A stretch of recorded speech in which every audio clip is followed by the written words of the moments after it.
All right, guys, so this is the second half of the 8283 video. Okay, so we're going to continue on with where we stopped at. Okay, we got through example 2.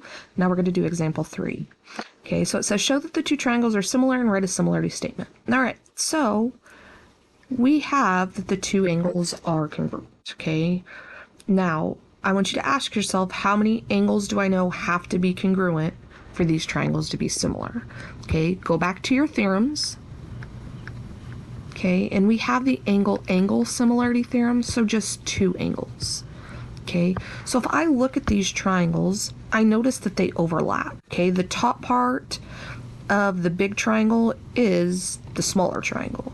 Okay, and so think of the reflexive property. Both of these triangles share angle A. Okay, so if I were to draw these out separately, like A, E, B, and then ADC. Okay, notice this angle A is the same angle. Okay, so I know these are congruent to themselves, and then as I've shown, these are 52 degrees. So angle-angle similarity theorem, I can say yes, these triangles are congruent by angle-angle similarity theorem. Okay, then it says write a similarity statement. Okay, so I can say triangle. Now remember, the order of the first doesn't matter, but the order of the second has to match the order of the first. So I can just say, I don't know the small one, AEB. Triangle AEB is similar to, well, angle A is congruent to angle A. Okay, angle E is the one that's unmarked, so that would be angle D. And then B is the 52 degrees, and so is C. So angle AEB is similar to ADC. Now, if you flip the order of this, you would have to flip the order of this. And as long as the order of this matches this, you're fine. All right, let's look at example B now. Okay, don't forget everything you've learned. Okay, notice there are two arrows here and here. Okay, those two arrows tell me those lines are parallel. Okay, now the first thing you should notice that should jump out is these are vertical angles, and we know vertical angles are always congruent. Okay, now remember back when we did congruent triangles, when we had parallel lines, we always said 90% of the time we either want alternate interior angles or corresponding angles. Okay, now we actually can get all three angles of both of these. We don't need all three angles, we just need two, because angle S and angle U are alternate interior angles, and alternate interior angles are congruent. Okay, likewise, R and S are also alternate interior angles, and alternate interior angles are congruent. So once again, I don't need all three angles, I just needed two, but I wanted to show you you could get all three. So I could say, yes, triangles are congruent, once again, by the angle-angle similarity theorem. Okay, and then to write a similarity statement, let's just do triangle VSR. Now, if you're a color code person, which I am, okay, another way you could do this is I highlighted the angles. I highlighted angle V blue, highlighted S green, and R yellow. Okay, that makes it really easy for me to find the order of the second. So notice blue. Well, the blue is V. S is green. Well, U is green, and last is yellow, T is yellow. So this would be one of the many similarity statements you could write. All right, so example 4, it says find the value of x that makes triangle ABC similar to triangle DEF. Okay, so notice that for these two triangles, all we have are side lengths, and we don't even know some of the side lengths. It's an expression. But so that means that the only thing we could use is the side-side-side similarity theorem. If we know nothing about the angles, we have to rely on side lengths. So to show these are similar, we have to just show that the sides are all similar. Okay, so I'm going to go ahead and highlight corresponding sides. So like AB is the first two letters, DE is the first two letters, BC is the last two, EF is the last two. So yes, these triangles are oriented the same, so that makes it easier. Okay, now notice there's two X's. There's an X here and an X here. okay? But also notice in yellow, okay, we don't have an X. So we can set this up several different ways, and if you want a challenge, sure, you don't have to use the easy way out, but why make math harder? Okay, so let's go ahead and use the ones that don't have an X in it. Let's say, 4 over 12 is equal to, okay, now it's just a matter of, do you want to deal with the x minus 1 or the 3 parentheses x plus 1? I think x minus 1 looks easier to deal with, so x minus 1 over 18. Okay, now cross multiply. So we get 4 times 18 is equal to 12 times, don't forget to put in parentheses, x minus 1. 4 times 18 is 72. So 72 equals, we will have to distribute this through, 12x minus 12. Let's add 12 to both sides. 84. 12 divided by 12. 84 divided by 12 is x is equal to 7. Okay, so if x is equal to 7, 7 minus 1 is 6. And 3 times 7 plus 1 is 8. It'd be 3 times 8, which is 24. Okay, so x is equal to 7. If you wanted to check yourself, you could ask yourself, is 4 over 12 equal to 8 over 24? And is that equal to 6 over 18? Okay, well, this reduces to a third. 8 over 24 reduces to a third. 6 over 18 reduces to a third. So yes, that is accurate. You could always check yourself if you want. All right, I want you to go ahead and pause this. Try to do B on your own, and then we'll go over it.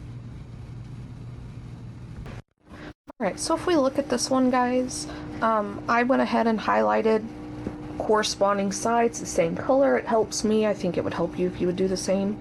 Okay, and then I noticed the 9 over 12 are the easy ones without the x's, so I set 9 over 12 equal to, and I use the 2x, so 2x over 16. What you'd get is you get x equals 6. Okay, now it tells us the triangles are similar, so you don't have to check, but if you want to check, you can plug your x in and get this side is 8, this side is 12, and then you can see that yes, all 3 sides have the same ratio.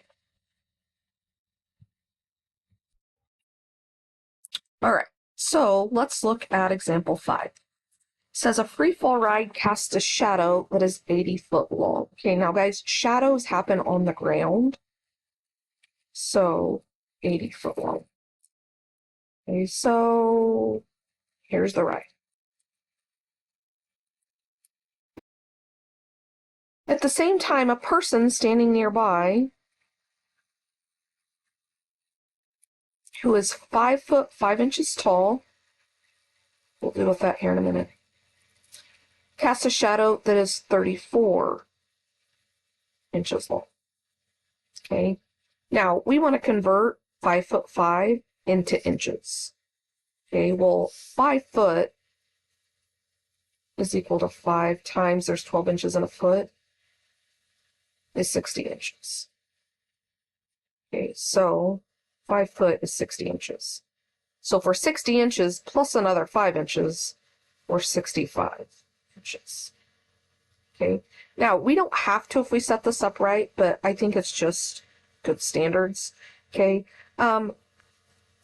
since these are in inches, I'm going to go ahead and convert these to inches too. You don't have to, but I think it's going to eliminate problems in the future and maybe some confusion.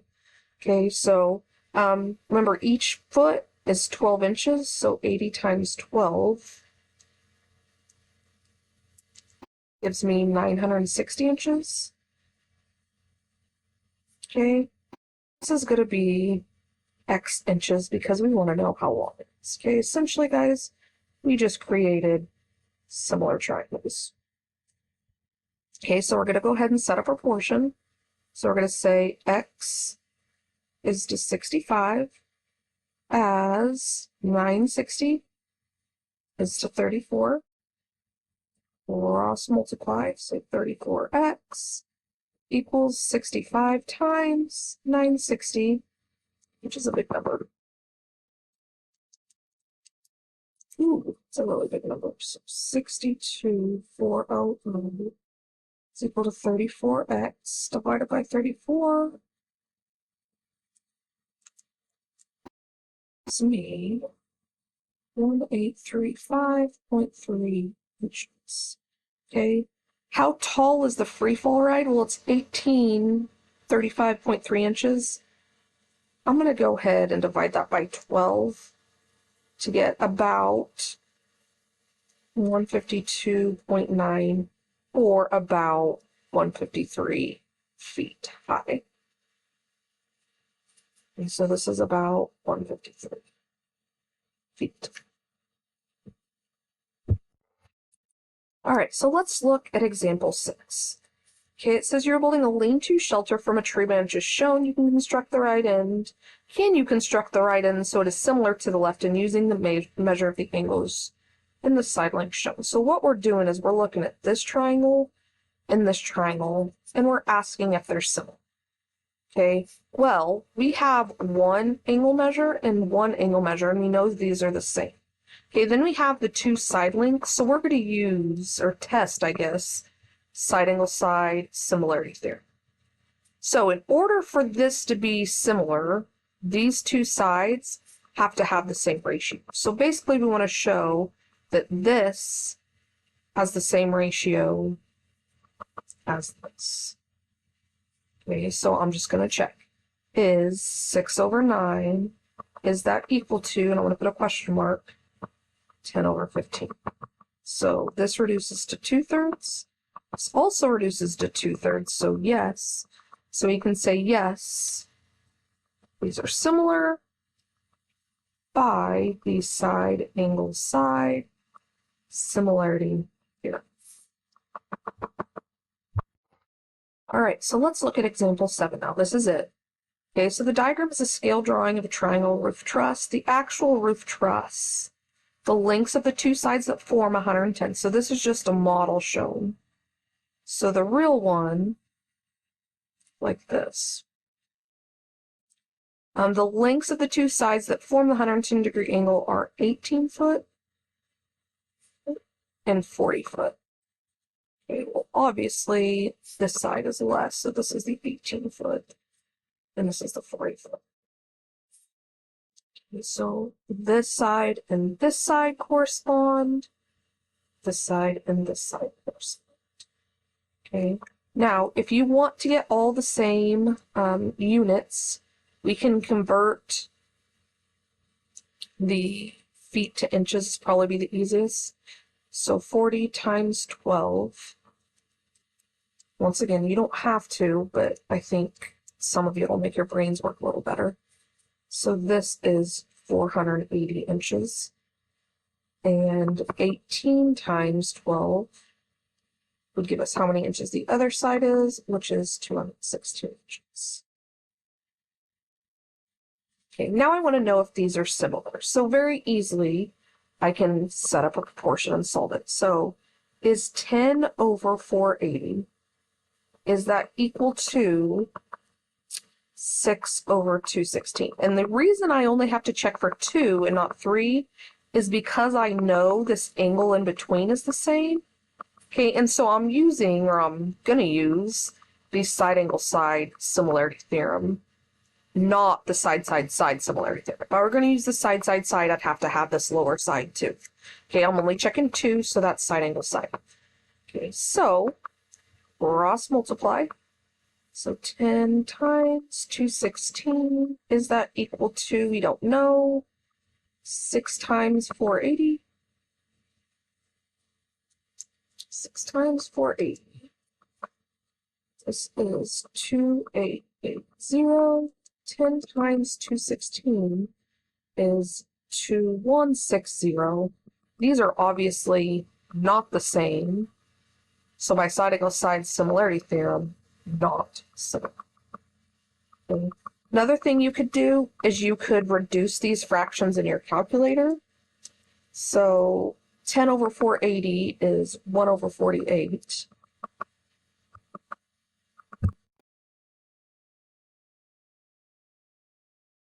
And 6 out of 216 is 1 out of 36. Those are not the same, so they're not similar.